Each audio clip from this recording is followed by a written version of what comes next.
Mechudugaho Udiseko Olumaki kiseko uti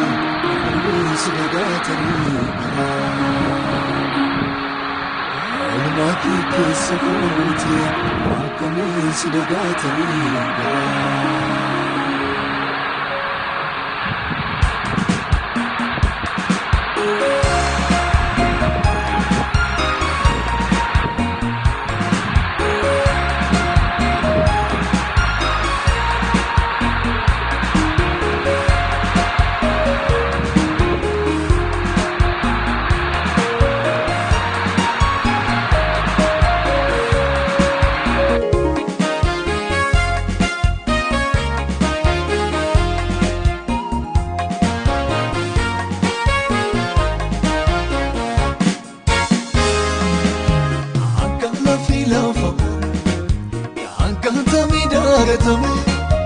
Senabisa puntata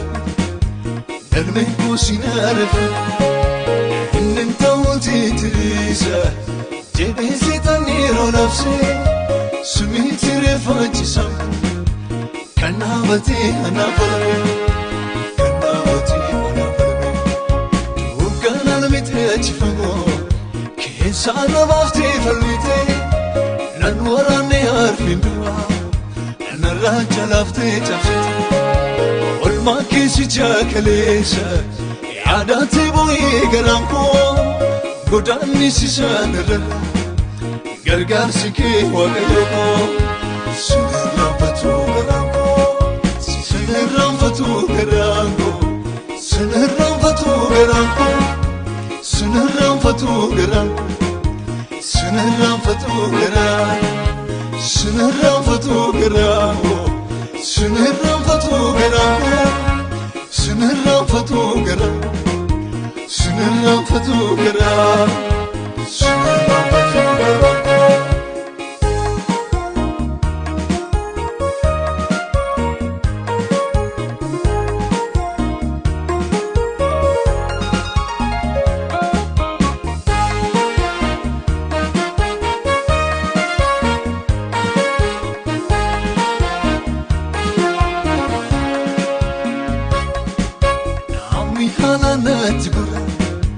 Halalina ragora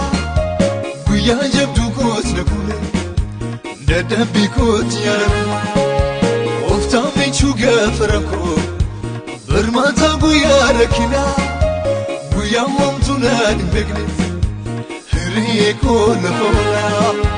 Nafosite mokona Rita ilalandu kinaye Asila ladis mergako Ali narkamu jujate Hikamu nabe falako Salvi nafsu abne jeje Wakarar gite kapuko Lapsi edidik Nafaresite waiko Sinarramfatu garanko Sinarramfatu garanko Sinarramfatu garanko Sinarramfatu garanko Sinarramfatu garanko Sinarramfatu garanko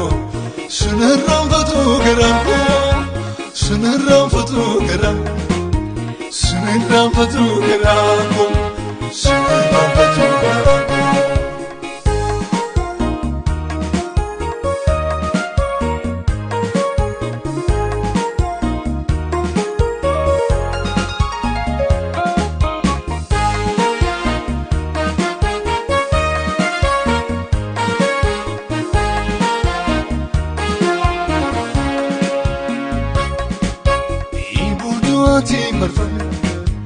Yemun muwadi kubako Yabaluk sayekisa Sikabe no sika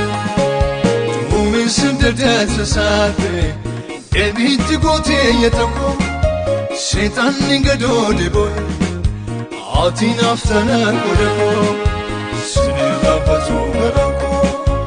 Olam tu kisanjrane Sente nawamde makako Godaddu gajjella dufte نبربادي فالمتاكو جاتي كيساول لكافته جنبي ستي موغليكو عاكمي سداغتولي يا دنو جراكسو سنرفتو غراكو سنرفتو غراكو سنرفتو غراكو سنرفتو غراكو سنرفتو غراكو سنرفتو غراكو سنرفتو غراكو سنرفتو غراكو سنرفتو غراكو سنرفتو غراكو